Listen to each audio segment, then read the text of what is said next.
Imagine standing at the crossroads of two monumental cultural movements, Romanticism and Modernism. Can we truly understand modernism without looking back at Romanticism, its dramatic predecessor? Let's take a moment to reflect on modernism, not as a sudden, isolated eruption of creativity, but as a cultural and artistic movement shaped by its historical predecessors. To truly grasp modernism, we must first look back to Romanticism, a movement that flourished at the end of the 18th century and into the 19th. Romanticism was a rebellion, a revolt against the rational ideals of the Enlightenment. It was a celebration of emotion, individuality, and the untamed force of nature as core elements of human experience. Doesn't that sound like a call to freedom? A wild leap into the depths of what it means to be human? And so, this shift in thinking, away from cold reason toward raw emotion, was a crucial precursor to the development of modernism. Think of it like a seed planted, whose branches would grow into something altogether different, even radical by the 20th century. Romanticism's reverence for nature and the human spirit paved the way for modernism's blossoming. Yet, as society itself changed, rapid industrialization, urbanization, and two world wars, the worldview became fragmented, chaotic, no longer so sure of itself. How could art and literature remain the same in such a fractured world? Romanticism didn't just emerge, it erupted as a reaction to the Enlightenment's cold, rational focus on science, cities, and progress. But instead of looking outward to explain the world, Romanticism turned inward. It sought to reconnect us with nature, with our emotions, and with the mysterious workings of the human mind. What better way to find truth than through the subjective experience of each individual? Romanticism brought this to life vividly, an idea that would echo deeply in modernist thought. As literary historian M.H. Abrams argued in The Mirror and the Lamp from 1953, this movement marked a sharp turn from seeing art as a mere reflection of the external world. For the Romantics, creativity was about channeling one's inner life, a subjective emotional force that transcended reality itself. Consider how nature loomed large in the Romantic imagination. For them, nature wasn't just a pretty backdrop. It was a source of spiritual enlightenment, of harmony, a force far removed from the grim, mechanized landscapes of early industrial cities. Take William Wordsworth. His poem, Lines Written a Few Miles Above Tintern Abbey from 1798, doesn't just describe nature. No, it elevates it. Nature becomes a powerful, almost divine presence that heals and revitalizes the human soul, restoring what the modern world had disturbed. Now, fast forward to the Modernists. Did they embrace this same love affair with nature? In some ways, yes, but often with a sharp edge. Where Romanticism saw nature as a sanctuary, Modernism saw it as a mirror for human alienation. Look at T.S. Eliot's The Wasteland from 1922.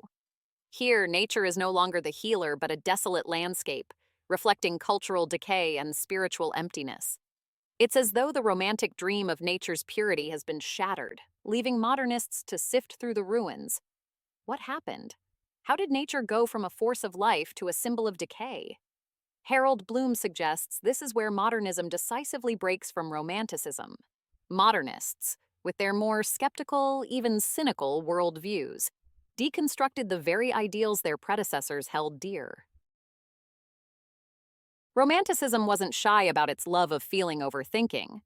The Romantics believed that deep emotions revealed deeper truths, truths that logic could never quite touch.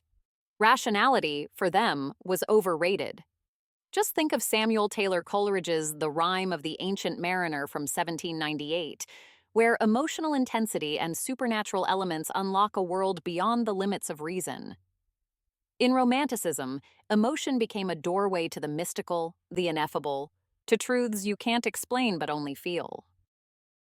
But how did modernists, living in a far more fragmented and uncertain world, respond to this? Virginia Woolf took the baton from the Romantics, but she ran with it in a different direction. In Mrs. Dalloway, she employed stream of consciousness to capture the fleeting, fragmented nature of human thought, weaving together characters' inner emotional lives in a way that both honors and challenges romantic ideas about emotion. Woolf's portrayal of consciousness is like an intricate dance, chaotic, fragmented, but deeply tied to feeling. And here's the twist. Where the Romantics saw emotions as pure and revelatory, Woolf's modernist lens shows emotions as tangled, often confused, filtered through the mind's fragmented, disordered reality. It's as if modernism turns to the Romantics and says yes, but Romanticism also exalted the artist as a kind of genius, a creator with almost divine powers to craft new realities from their unique vision. Percy Bysshe Shelley, in A Defense of Poetry from 1821, even went so far as to say that poets were like prophets, capable of transforming society through their art. What a powerful image! The poet as a visionary, a seer. But modernism didn't buy into this idea without critique. James Joyce, in A Portrait of the Artist as a Young Man, gives us a more complex, often darker vision of the artist. Here, the artist isn't an all-knowing genius, but rather an outsider, trapped in a struggle between individual expression and a society hostile to originality. What does it mean to be a creator in such a world? Declan Kyberd suggests that Joyce and his modernist peers both celebrated and interrogated the romantic ideal of the creative genius, acknowledging the harsh limitations placed on the artist by modern society. Romanticism also loved myth, mysticism, and the supernatural. Writers like John Keats and William Blake filled their works with rich symbolic imagery that reached beyond the everyday, aiming to unlock the universal truths of human existence. Blake's Songs of Innocence and of Experience, 1794, uses intricate symbolism to explore the dualities of human life, innocence and experience, joy and sorrow. Modernists, too, were captivated by myth, but with a twist. T.S. Eliot in The Wasteland uses mythological references not to illuminate a deeper sense of meaning, but to highlight the modern world's brokenness. His myths feel ironic, fragmented, pulling us into a landscape of doubt, a place where meaning is elusive if not altogether lost. As Frank Kermode points out, modernism's use of myth reflects a crisis of meaning, a sense that the stories we once used to understand the world no longer hold up. So can we really rely on myth to explain our world anymore? Modernism throws that question right at us. Romanticism also played a key role in developing modern nationalism by elevating a nation's history, myths, and folk traditions as authentic sources of identity. Johann Gottfried von Herder championed this idea, suggesting that a nation's soul was embodied in its language and culture. Romanticism idealized the national past, especially through folklore and tradition. Modernists, however, took a more complicated approach. Look at W.B. Yeats. He drew from Irish folklore and myth in works like The Stolen Child from 1889, using it to revive Irish national culture after centuries of British colonial rule. But here's the complexity. Yeats didn't just resurrect romantic notions of national identity. Instead, he infused them with modernist ambivalence, making national identity a complex, fragmented, and often contradictory force. As Richard Ellman observed, Yeats became a pivotal figure in bridging Romanticism and modernism, blending national symbols with a new, modernist sensibility. Let's picture Romanticism, an era at the close of the 18th and early 19th centuries.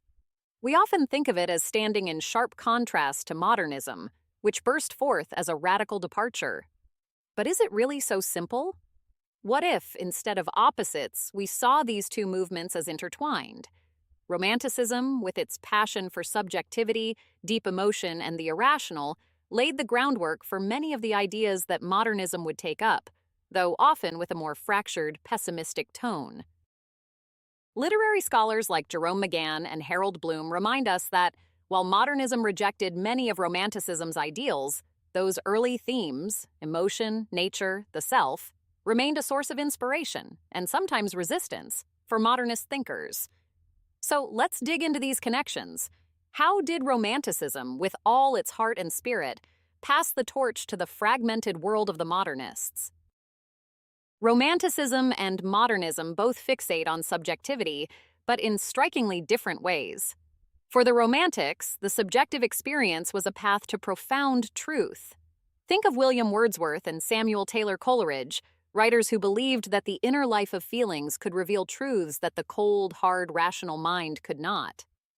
Wordsworth's previously mentioned poem, Lines Written a Few Miles Above Tintern Abbey from 1798, paints a vivid picture of how personal encounters with nature can lead to spiritual enlightenment.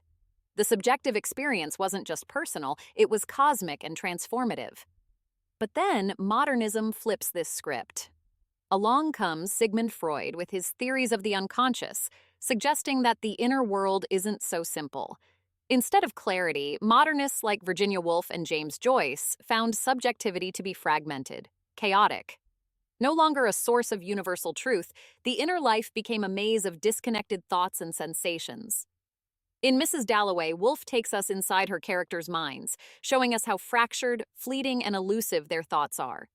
It's almost as if, in this modern world, meaning slips through our fingers. Subjectivity, once a beacon of insight, now mirrors the disordered reality of modern existence. As M.H. Abrams points out, modernism's exploration of the self stands in stark contrast to Romanticism's idealized view. The Romantics saw the self as a source of healing, while modernists found it to be a battleground of unresolved tension, ambiguity, and fragmentation. Alienation. Both movements wrestled with this, but in vastly different ways. For the Romantics, alienation was a longing, a desire to reconnect with nature, to reclaim a lost unity with the cosmos. William Wordsworth again gives us this deep sense of yearning in his ode, Intimations of Immortality from 1807. His poetry is drenched in nostalgia, an aching for a time when humanity was closer to the rhythms of the natural world, before the industrial age began to tear us apart from it. Nature, for the Romantics, was salvation, a refuge, a place to heal the soul. But modernism takes that alienation and cranks it up to 11. No longer is it just a longing for lost unity. Now, it's an all-encompassing sense of disconnection. The artist, once seen as a heroic creator in Romanticism, becomes a solitary, marginalized figure in modernism. Think of T.S. Eliot's The Waste Land, a work that embodies this breakdown. The world Eliot presents is crumbling, civilization is in decay, and any hope of unity or harmony is shattered. The very form of the poem, fragmented and disjointed, echoes the content. Alienation is not just felt, it's experienced in every broken line. Michael Levinson tells us that The Wasteland stands as a stark illustration of how modernists embraced chaos and disintegration, rejecting Romanticism's ideal of harmony. Where the Romantics sought to mend the divide between humanity and nature, the modernists revel in the disorder, reflecting the deep uncertainties of the 20th century. Now let's talk tradition. Romanticism celebrated it, often turning to national myths and folk culture as authentic expressions of identity. Johann Gottfried von Herder, a key Romantic thinker, believed that a nation's true spirit was embedded in its language and traditions. Romantic artists drew from these deep cultural roots to create a sense of belonging and community, particularly in times of political upheaval and industrial change. But the modernists? They wanted to break free. Ezra Pound's famous cry, "Make it new," sums it up perfectly. The past? That was something to shake off, to challenge, to rebel against. The modernists didn't want to replicate the old, they wanted to forge new paths, create forms that mirrored the fractured, fast-paced reality of their time. Peter Nichols points out that this rejection of the past was a crucial element for modernism. It wasn't just a stylistic choice. It was necessary to address the seismic shifts happening in society. T.S. Eliot, interestingly enough, found himself caught between these two impulses. In his essay Tradition and the Individual Talent from 1919, Eliot argues that while the artist should be aware of the past, the real task is to reinterpret it. The modernist artist must not merely imitate what has come before, but find a way to relate to it anew, reflecting the unique challenges of the present moment. Eliot's vision of tradition isn't about preservation, it's about transformation. Just as modernism itself was transforming the entire landscape of art, literature, and culture. As we unravel these threads, we see how deeply Romanticism's spirit lingers within modernism, even when the Modernists rebelled against it.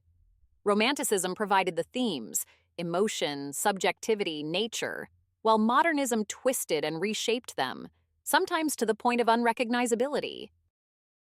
Between the soaring heights of Romanticism, with its emphasis on emotion and idealism, and the fragmented, introspective world of modernism, there is a vital transition period: realism and naturalism. Imagine this. The 19th century is a time of rapid technological advances, scientific discoveries, and social change. In this dynamic backdrop, realism and naturalism arise as two artistic movements that attempt to strip away the dreamlike filters of Romanticism and show life as it truly is. Can you picture it? Everyday life, with all its imperfections and complexities, suddenly takes center stage. The grand gestures of Romanticism are replaced by the gritty details of the human condition. But what made realism and naturalism such powerful movements? Realism, in its essence, is a rebellion, a challenge to the heightened emotions and fantasies of Romanticism. Where Romantics sought the sublime, the realists turned their gaze downward to the street, to the homes, to the faces of ordinary people. As Émile Zola once said, realism is about depicting the world without distortion or embellishment. Think about that for a moment. How bold it is to aim for such stark honesty, to strip away the glamour and present the unvarnished truth. Take Gustave Flaubert's Madame Bovary. Here is a woman trapped in the banality of bourgeois life, longing for something greater, seeking escape through adultery and materialism. But Flaubert doesn't paint her as a tragic heroine. No, he presents her, flaws and all, as a complex figure molded by her environment, her desires, and the mundane reality of her existence.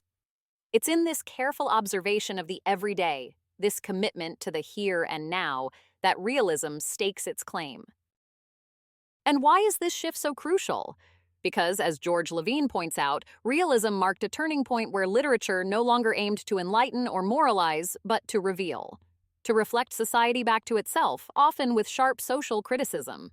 Consider Charles Dickens and his novels that laid bare the injustices of Victorian England: poverty, inequality, the brutal consequences of industrialization. What better way to hold a mirror to society's ills? If realism offers an unflinching look at life, naturalism takes it a step further, infusing this realism with a cold, scientific rigor. What if we could understand human behavior the way a biologist understands a specimen under a microscope? That's the question naturalists asked. Inspired by Darwin's theories of evolution and determinism, they viewed humans as creatures bound by heredity and environment, unable to escape their biological and social conditions. Imagine Zola's characters, trapped, driven by instincts, shaped by forces beyond their control. In Thérèse Raquin, Zola presents characters whose deepest urges and circumstances lead them down a path of moral decay and violence. It's as though, in the naturalist world, free will is an illusion. Humans are merely reacting to the pressures of their environment and genetic makeup. Dark, isn't it? Yet profoundly fascinating. Linda Nochlin once argued that naturalism brought a kind of scientific determinism into the realm of literature, offering not just a depiction of the social world, but an exploration of how the forces of biology and society bind us. Where realism gives us the social environment, naturalism digs into the harsh, inevitable forces that shape human destiny. These are stories of struggle, of the marginalized, the oppressed, stories that challenge us to see the raw, often brutal conditions of life. Now, both realism and naturalism share a common purpose: social critique. Picture this. While Romanticism gazes inward at the individual soul and nature's sublime power, realism and naturalism point outward toward society. They are concerned with the pressing social realities of the day. In Flaubert's work, we see the mediocrity and materialism of the French bourgeoisie exposed, while naturalist writers like Zola and Dickens show us the destructive effects of poverty and social oppression. It's no surprise, then, that these movements paved the way for modernism. Where realism focused on concrete social issues, modernism turned inward to explore deeper existential questions. Think of Kafka's The Trial, a story not just about the social machine, but about the individual's helplessness in the face of an incomprehensible bureaucratic nightmare. Kafka's critique is both social and existential, a legacy inherited from the realists and naturalists, but taken to a new level. Realism and naturalism laid the groundwork for a significant shift in how stories were told. While these movements stuck closely to traditional narrative forms, their emphasis on psychological depth was the seed from which modernism's experimental techniques would grow. Can you feel the progression? It's subtle but powerful. Writers like Henrik Ibsen began probing the inner lives of their characters. Take A Doll's House, where Nora's inner journey toward self-realization marks a significant departure from the external, action-driven narratives of the past. And from here, modernism explodes onto the scene. What started with the psychological depth of realist and naturalist works blossoms into the fragmented, subjective experiences of modernist literature. Picture the stream of consciousness technique in Virginia Woolf's Mrs. Dalloway, or James Joyce's Ulysses, where time and reality bend and shift to reflect the inner world of their characters. It's no longer about capturing a singular objective reality, but about conveying the fractured, often chaotic nature of human experience. But this shift isn't just about artistic trends. It's about the world itself, which was changing at breakneck speed. The 19th and early 20th centuries were times of seismic technological and social transformations.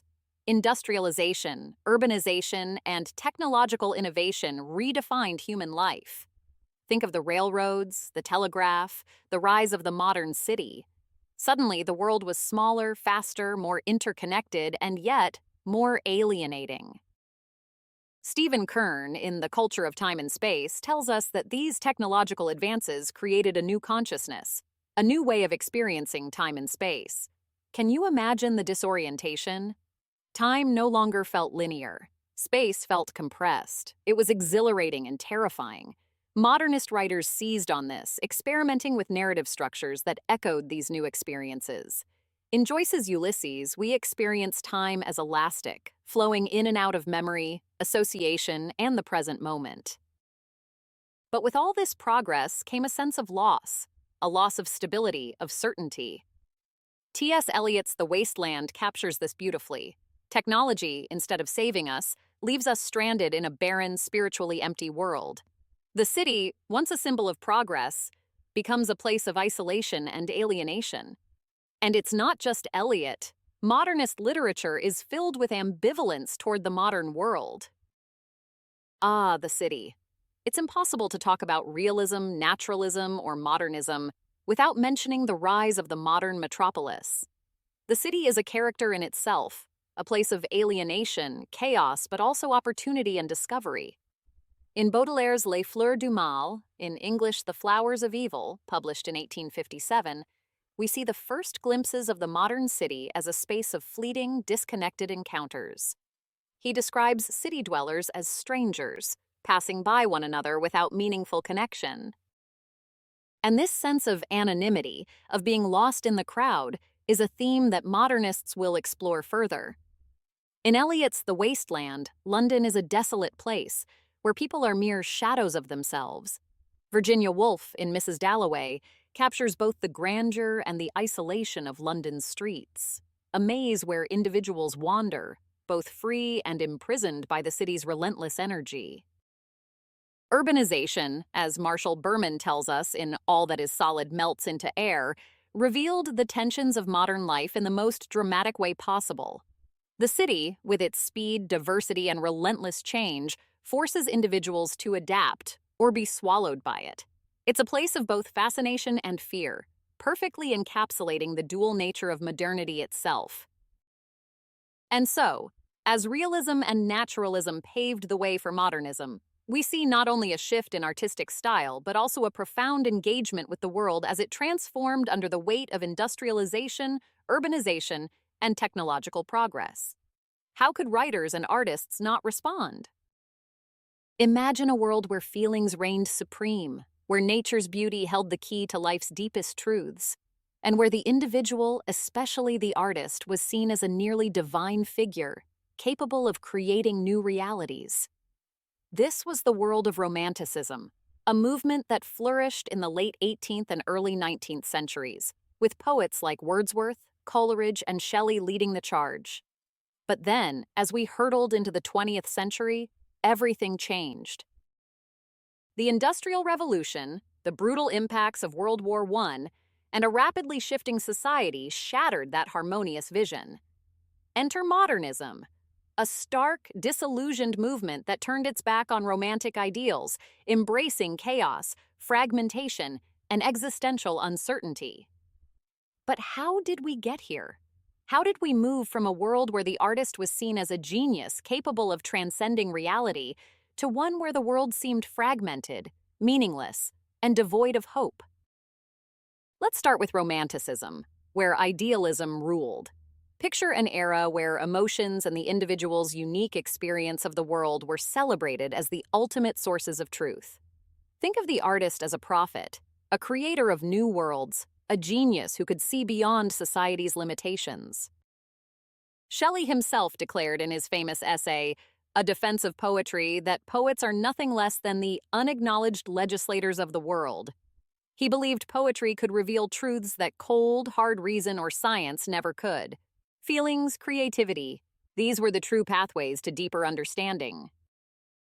Romanticism wasn't just about lofty thoughts. It was about a profound connection to nature. Wordsworth, in his serene lines written a few miles above Tintern Abbey, doesn't just describe the landscape. He connects with it on a soul-deep level. Nature for him wasn't merely beautiful, it was a source of healing and transcendence. It was here that the romantic ideal thrived, a belief in the unity of man, nature, and the universe, bound together by the threads of emotion and imagination. Yet this glorified vision of the individual and nature wasn't meant to last. With the dawn of the 20th century, modernism arose, strikingly different and in many ways a direct response to Romanticism. Now, instead of a harmonious world full of unity and beauty, the world was perceived as fragmented, chaotic, and alienating. Why the shift? Look at the period. Industrialization was transforming cities and societies, technology was moving at breakneck speed, and the horrors of World War I left a generation traumatized, questioning everything they once held dear. The world was no longer a serene landscape to admire. It was a mechanized, fractured beast, and the human spirit felt small, lost, and powerless within it. Think of T.S. Eliot's The Wasteland, published in 1922. In this groundbreaking work, Eliot presents a shattered world where cultural and religious certainties have crumbled. His poetry is a mosaic of fragmented voices and images, blending historical references and contemporary anxieties into a chaotic whole. There's no sense of a harmonious unity here, only disarray. This wasn't just a literary style, it was a reflection of the modern world itself, fragmented, broken, disillusioned. Virginia Woolf's Mrs. Dalloway, with its stream of consciousness technique, offers another example of this modernist exploration of inner chaos. The novel fragments time and perception, shifting between characters' thoughts, blending past and present. Woolf wasn't interested in the linear, orderly narratives of the past. She wanted to capture the messiness of human consciousness, the fleeting, fragmented nature of modern life. Modernist writers were responding to a world that felt increasingly incoherent, and their literature mirrored that disintegration. Idealism versus pessimism. This is where the deepest divide lies between these two movements. While the Romantics held fast to a belief that through emotion and creativity, one could tap into profound truths and find unity with the world, the Modernists were far more skeptical. They questioned whether such unity, such truth, was even possible anymore. How could you talk about unity and beauty in a world torn apart by war, in a society that felt increasingly disconnected and alienated? Where Wordsworth found solace and healing in nature, the Modernists found only doubt and uncertainty. Ezra Pound, one of modernism's key figures, famously urged his peers to make it new, calling for a radical break from the past. For him and others, the romantic belief in a golden past or a perfect future was a myth. What mattered was confronting the harsh realities of the present, no matter how fragmented or unsettling they were. This wasn't just a shift in themes, it was a revolution in how art was made. Romanticism thrived on sweeping narratives, rich descriptions, and an emotional depth that sought to unify. Modernism, on the other hand, broke those very structures. Writers like James Joyce and poets like Eliot experimented with form, language, and structure in ways that mirrored the dislocation of modern life. Frank Kermode, a major literary critic, pointed out that this deliberate breaking of traditional narrative form was the hallmark of modernist literature. In modernism, nothing is neat, nothing is whole, and nothing offers the easy comforts of romantic transcendence. Instead, modernist works are often deliberately fragmented, leaving the reader to piece together meaning, or accept that meaning might be unattainable altogether. Romanticism celebrated the past, often turning to national myths and folklore, as Marilyn Butler suggests. It was nostalgic, looking back to a simpler, purer time. But modernism? Modernism was future-focused, grappling with the unsettling, fast-paced transformations of the present and often with a stark global perspective. Pound's Make It New wasn't just a call for artistic innovation, it was a demand to look forward, to face the challenges and complexities of the modern world head-on. So, here we stand. Between the emotional, nature-loving romantics and the fragmented, disillusioned modernists. One looking to the past for harmony, the other to the future, navigating chaos. One thing is clear. The journey from Romanticism to modernism wasn't just a shift in art and literature, it was a profound transformation in how we understood ourselves and our place in the world.